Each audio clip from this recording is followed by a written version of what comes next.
Speaking with us today is the Chief of Defense Staff, General Christopher Musa. Of course, there's so much to be discussed. Thank you very much, General, for honoring our invitation for this interview. Thank you very much. You're most welcome. Congratulations on your appointment as the Chief of Defense Staff. Thank you. General, can you briefly tell us about yourself? Oh, well, I don't know.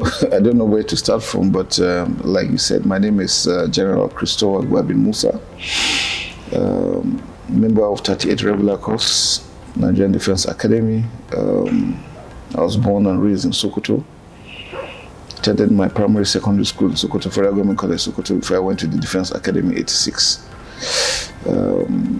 Got my BSc Honors in Chemistry in 1990, and was commissioned second lieutenant to the Infantry Corps in 1991. And from then, since then till date, I've been in the Nigerian Army. And just last year, I'm privileged to be promoted general and appointed the Chief of Defence Staff Armed Forces of Nigeria, and we're here today. You know, that's quite impressive, and I think your hard work, you're an evidence that hard work pays. In less than 50 days from today, you'll be celebrating 1 year in office. What are the priorities as the Chief of Defence Staff, before we talk about other things? Yeah, my priorities basically is my mandate from the President. The President gave us a mandate to ensure that we restore peace and tranquility within Nigeria, and to also ensure that our crude oil production too improves, and we're working on that. You know, it's something that the challenge we're facing didn't start now. It's something that's been ongoing over time, so it's not something we can overnight turn that around. But I'm happy that things have improved. There's a great awareness, especially with the populace, that everybody has a role to play in the security architecture of Nigeria. It's not just Nigerian military challenge or the police challenge or security forces alone. It's of all of society approach, and that's what we're preaching since I came in. And I'm happy that Nigerians now are taking responsibility to what is going on and are supporting members of the security forces in ensuring that we have peace in Nigeria. General, can you describe a typical day in your life as the Chief of Defence Staff? Well, yeah, well, you know, the challenges we're facing is asymmetric warfare. You're dealing with non-state actors, people that you don't know. They live within the citizens. So normally I don't get to bed till probably 2-3 a.m. in the morning, trying to just follow up to ensure that all the theaters are operating on whatever information we're getting, because the citizens are really giving us a lot of information. So I have to stay awake to ensure that this information received are disseminated immediately, because we always want actionable intelligence, working with the intelligence agencies of all the agencies, because what we are doing now is we're working with everybody. There is no agency that is left behind.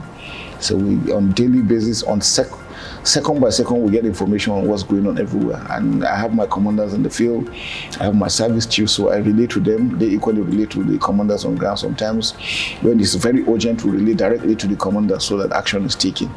And that has really rallied around everybody to know that, one, we're not sleeping. And two, the populace are also knowing that when they give us information, we also follow up and they see action being taken. And then the commanders also know that we are also watching what they are doing in the field to ensure that they too are proactive.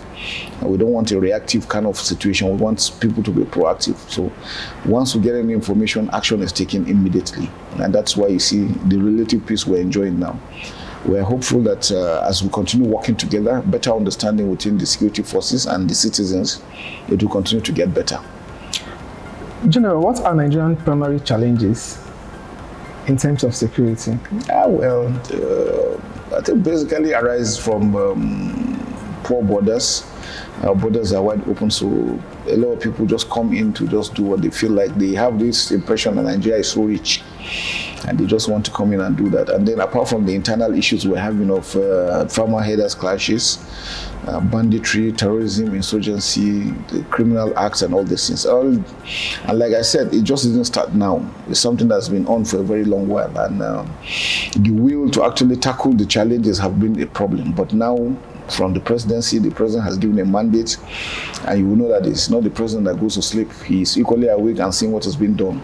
So we too were up and doing, we have hit the ground running and ensuring that we're doing, myself, my service chiefs, all other security agencies, and everybody is really up and doing to ensuring that we tackle the challenge.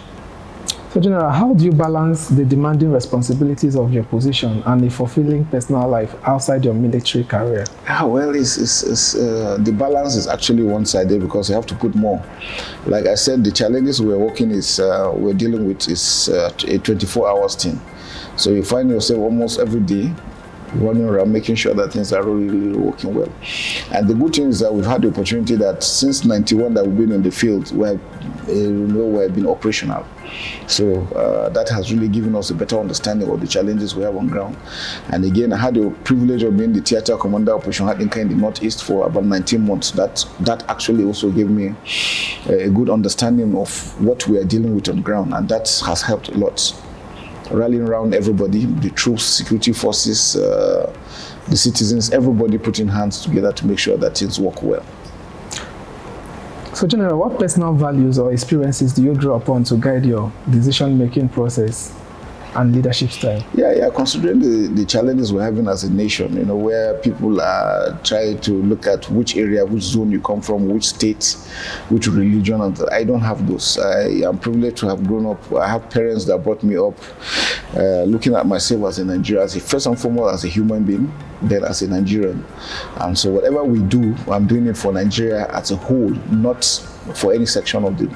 And that has really given me, a lot of advantages in all we do. I have a clear mind as to what my tasks are.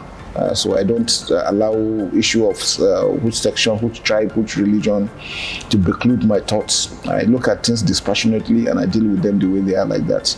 And that has helped a lot.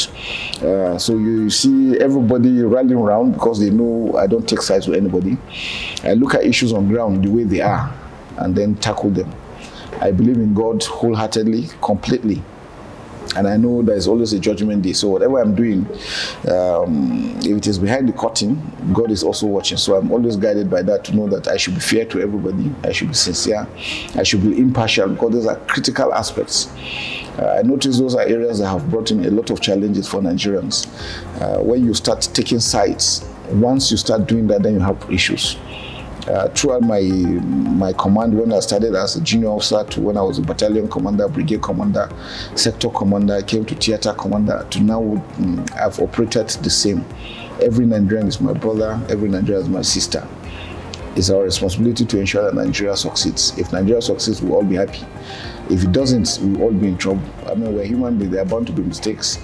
In every society, you have the good, the bad, and the ugly. And we get our men from the society. So, but the armed forces, the good thing about our training is that it gives everybody opportunity to be better in every aspect that you do. And unfortunately, again, we have the bad ones. And most times you find that when they come in, we have a way of checking them out. We do not shy away from that. So any military that is in discipline cannot be a military. And so what I'm happy the Armed Forces of Nigeria has remained very proactive, very disciplined. We are very professional in what we do. We are respected all over the world. So people wonder, with all this professionalism and all this, how come we can't tackle the security situation? It's because we don't produce most of the things we need. And that's why I'm happy again that the president has signed the bill for DICON to be able to get original equipment manufacturers to come and produce in Nigeria. From the challenges we've seen, if you don't produce what you need, you'll be held, by the jugular when you need them. We've been fighting Boko Haram for 15 years, still counting, because most of the equipment we need, we don't have. But I believe if we're able to produce them in Nigeria, Nigeria will benefit, our armed forces will be stabilized, and we'll be able to stabilize the entire sub-region. We have that capacity. The armed forces of Nigeria can stabilize the whole of West Africa, and we have done it over and over, even without anything. So I'm happy, and then I'm very positive that it will continue to get better.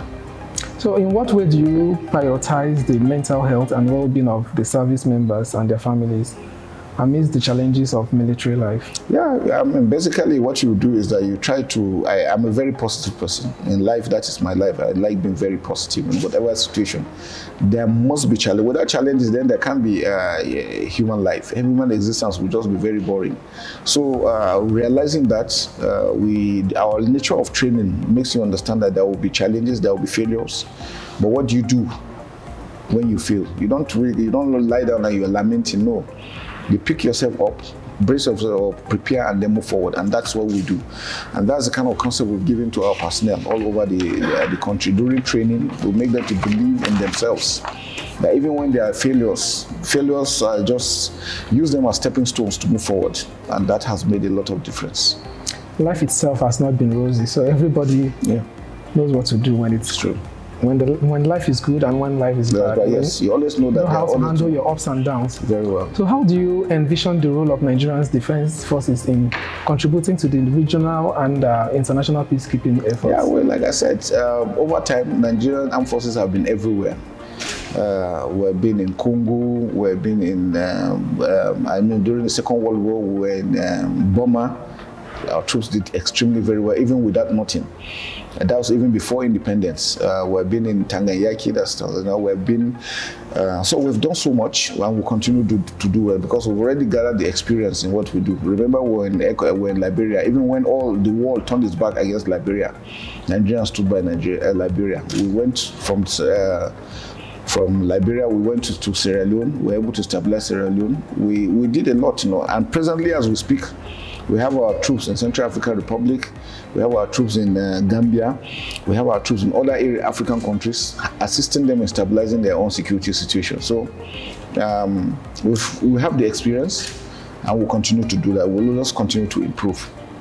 So General, how do you intend to engage and empower Nigerian youths to contribute positively to the country's defense and overall progress? Well, I think by showing good example in whatever we are doing, and I think that's one thing, and that's why forums like this, where we speak with Nigerians directly, is very important. I mean, we show that positive nature of what we're doing.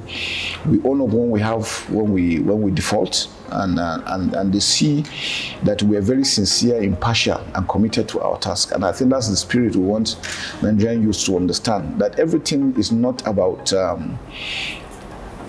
enjoyment. You have to work hard. You want to enjoy, you work extremely very hard.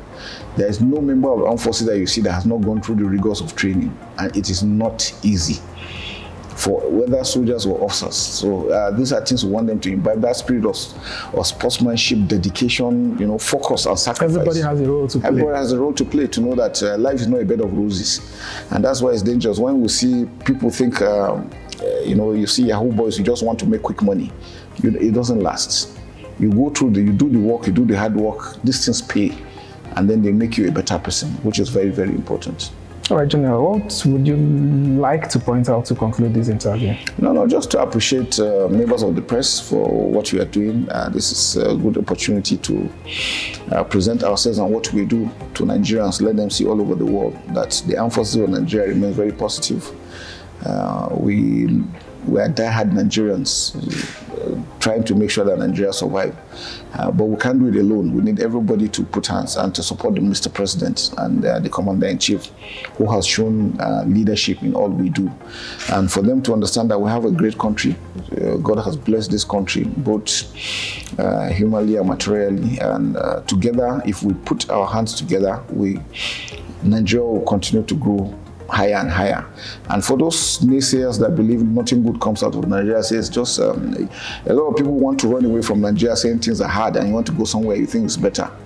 If those ones in their own countries have run away, I'm sure they wouldn't have had a country that you want to run to.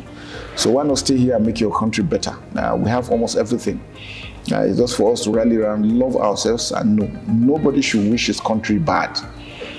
It's only a fool that will curse his own country, because if you do that, you are equally cursing yourself. And if you do that, then whatever doom comes to you, then be ready to take it. We should always be very positive. God will always answer us if we do the right thing. Amen. And wherever you find yourself, you're still a Nigerian. Very well. Thank you very much, General, for your time. I appreciate it.